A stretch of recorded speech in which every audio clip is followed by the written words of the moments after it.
Hey, Galactic here. I just wanted to preface the video by letting you all know that this video will contain sensitive topics. It's about a movie covering grief and loss, but it does have topics of, someone trying to end their story prematurely. Because of that, I didn't want to monetize this video, so if there's any ads, that's YouTube doing its thing because it's probably going to have some copyright stuff in there. That being said, I hope you enjoy.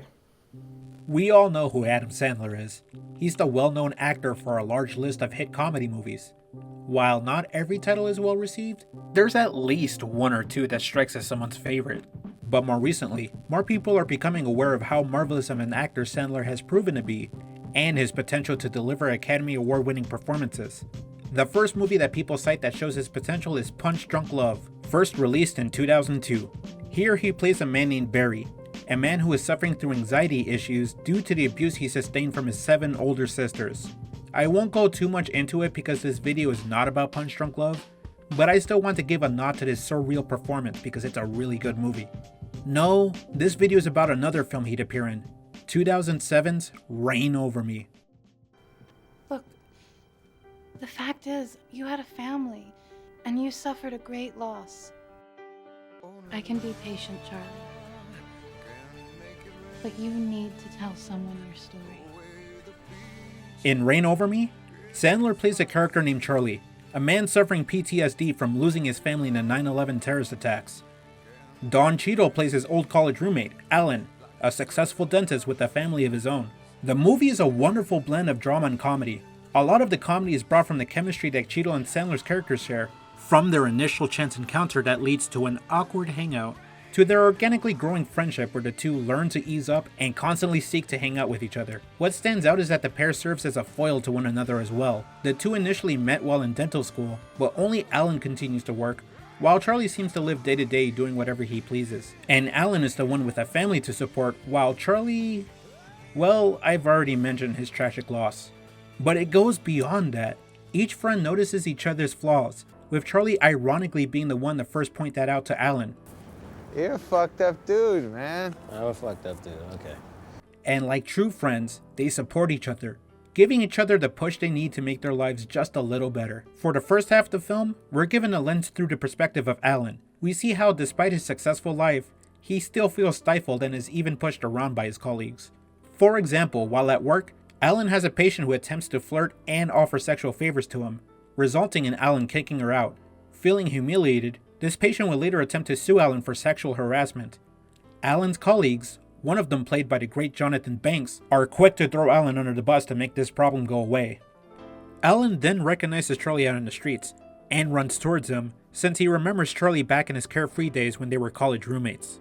We went to dental school together. Burroughs Hall, I was your college roommate, for Christ's sake. You don't remember me? Yeah, very cool. Very cool. Good to see you, Burroughs. Charlie is pretending to have amnesia, and Alan knows about the tragedy that befell his family. Despite that, Alan still pushes to hang out with Charlie, and we get to see through Alan how Charlie lives his life. Alan is both saddened, but also envious that Charlie is seemingly free from the responsibility Alan faces. When making small talk, however, Alan brings up how he sees Charlie as lucky for being single. This triggers Charlie, and his anger quickly boils up into a bit of paranoid rage. Did they send you here? What are you talking Are you a specialist? about?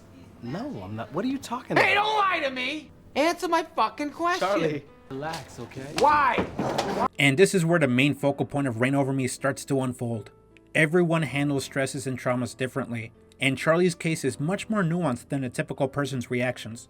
For example, in one scene, Charlie's in-laws are seen trying to reach out to him, and Charlie's reaction is to literally and metaphorically run away from them, since it means remembering and confronting the fact that he had a family to begin with. One of the in-laws then reach out to Alan, played by the late Melinda Dillon, who sadly passed away earlier this year in 2023, and her last major role was in this film too.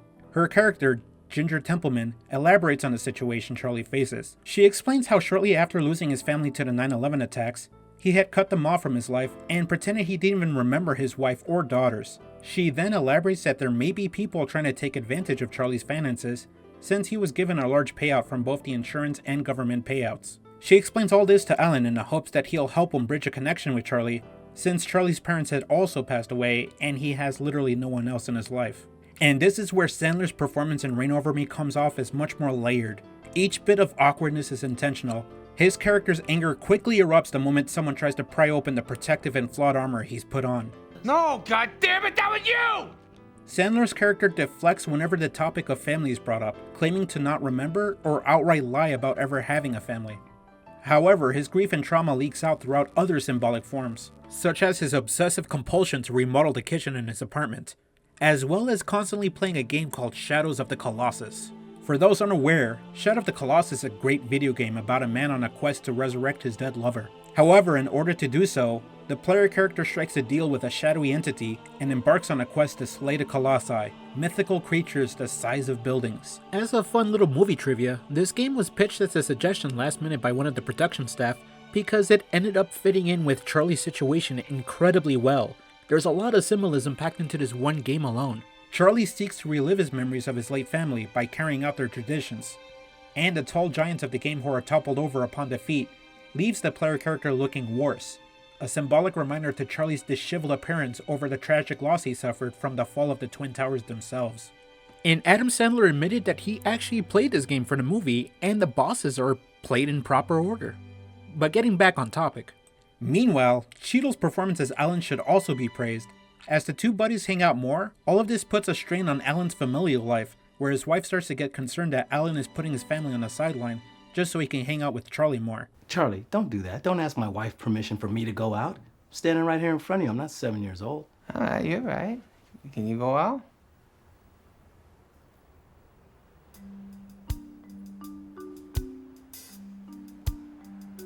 This all comes to a head when Charlie convinces Alan to avoid going home for the night so the two can enjoy a Mel Brooks movie marathon. This comedic scene of two friends hanging out is then followed by an abrupt awakening of reality.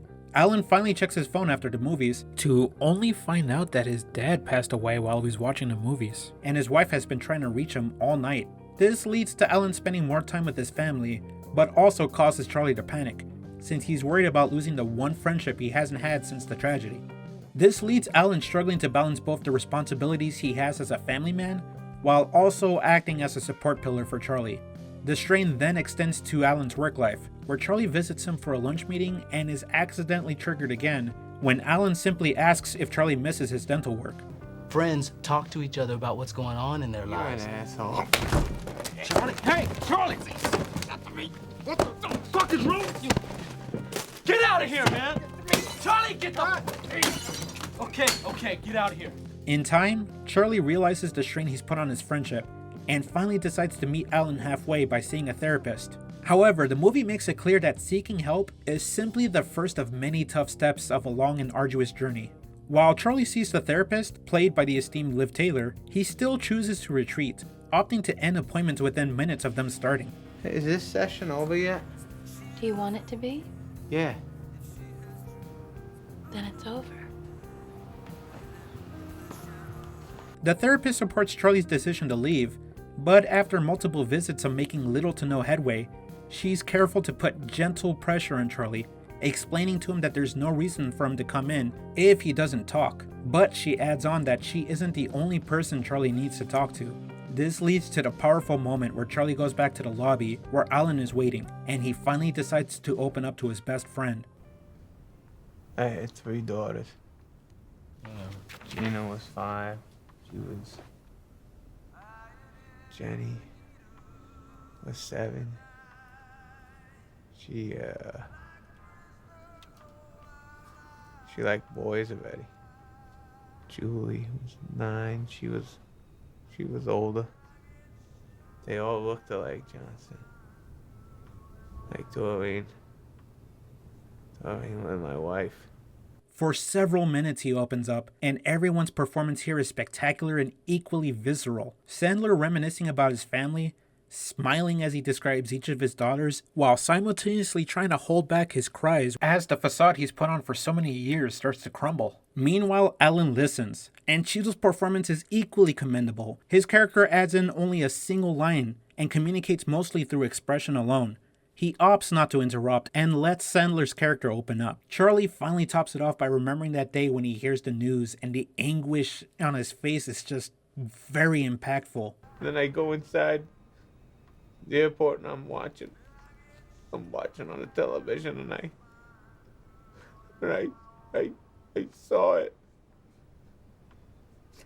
I saw it and I felt it at the same time. And again, I cannot stress how this movie portrays the reality of trauma.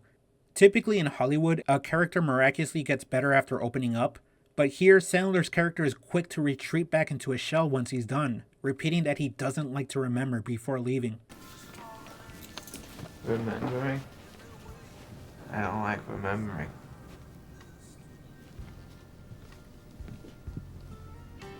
The movie then shifts to Charlie's point of view, where we see the isolation he suffers as he shambles through the apartment.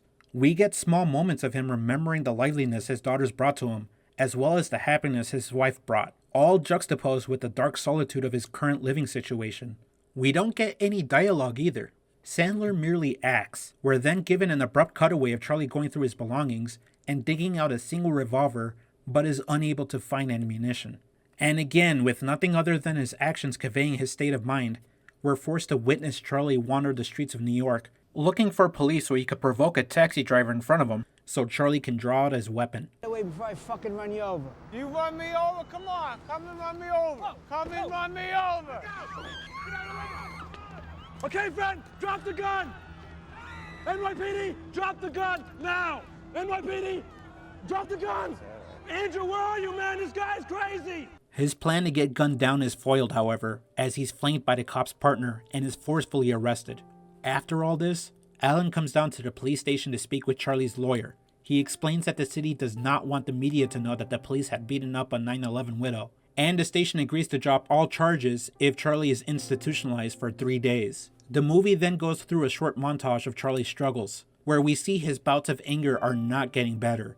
And throughout it, Charlie's therapist and Alan continue to act as pillars of support. By the end of this visit, the city of New York and the surprise return of Charlie's in-laws put pressure on having Charlie committed up to a year, and are taking him to court about this. The boys then go hang out one more time where they simply seek solace in each other's company. With Charlie opening up more, Alan decides to ask why Charlie's always remodeling the kitchen. Last time I spoke to Doreen, she was at the airport in Boston. She wanted to talk to me about the kitchen remodel that she and the girls wanted to do. And I was busy running out the door, and I fucking snapped at her.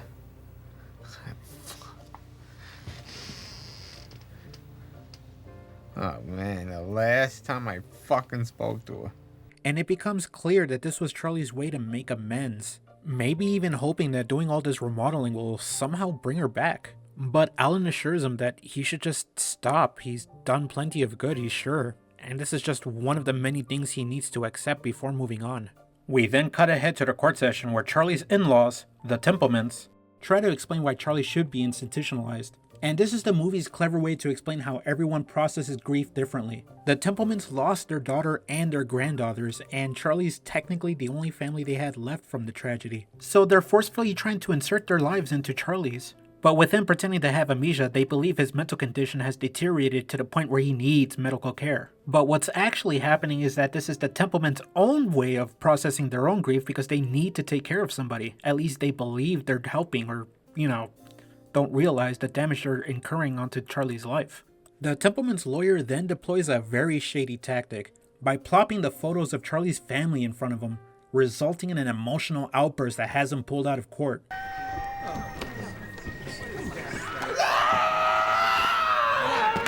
That's 3. Bailiff! Take him out to the hallway.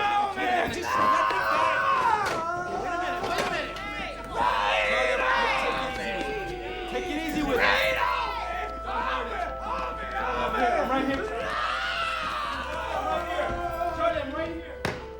In the end, the judge, played by the legendary Donald Sutherland, chastises the young lawyer who ployed that tactic, and then offers the Templemans an ultimatum. And I am going to let the two of you decide. I want you to think about what your little girl would have you do in this situation. And I'm going to have you look me straight in the eye on Monday morning and tell me whether or not she would want her man put away in a place like that. The penultimate scene has Charlie approach the Templemans instead of running away. He's hesitant, but he's finally deciding to confront his issues head on. He explains to them that he never stopped thinking about the family he lost, and that while they had each other, Charlie was on his own.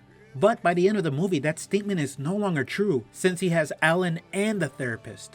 Then we cut to the final scene of the film where Charlie is revealed to have finally moved out of his apartment, a symbolic gesture that shows he's ready to move on. And in a surprise twist, the patient that made advances to Alan earlier is now hanging out with Charlie as well. I neglected to mention other scenes that involved the patient because I wanted to focus more on Charlie, but over the course of the film she does apologize to Alan, as well as running into Charlie because they both actually share the same therapist. I mean, this movie's pretty tightly knit. If you have to watch it to like fully grasp the outline plot, because everybody gets their own little character development, and some lesser than others been quickly, rushed because all the focus is on Charlie. But yes, Alan does leave the apartment so the patient and Charlie can have some alone time, keeping their future ambiguous. And that's Reign Over Me, one of my favorite movies. There really wasn't a reason why I wanted to make a video about this topic, like the timing that is. I've always wanted to make this video, but I don't know. I just had the impulsive need to just produce it because it's been something I wanted to talk about and didn't know how to do it because my channel typically covers video game stuff, but screw it. I decided recently to just treat it more like a blog than anything. I'm not a serious YouTuber. I'm not trying to like make it big, and most of my videos don't really break the algorithm. I get lucky sometimes, so in case this video like comes out of my intended demographic, then just know I don't usually produce this kind of stuff. So usually this is where a YouTuber says like and subscribe if you want to see more. I'm just letting you know that there probably won't be more. I cover like indie game stuff, so yeah, I just had some relatability with the character and recently had to move forward with my life as well, and it took me several years to accept certain things. I've been in therapy and stuff, and recently became enlightened about why I do certain things. I've done self-induced isolation stuff, and I'm trying to, move forward from that, starting the year 2024 fresh, I guess. But if you did make it this far, thank you so much for watching. It really means a lot to me. And I hope you have a good new year too. I hope everything goes well. See ya.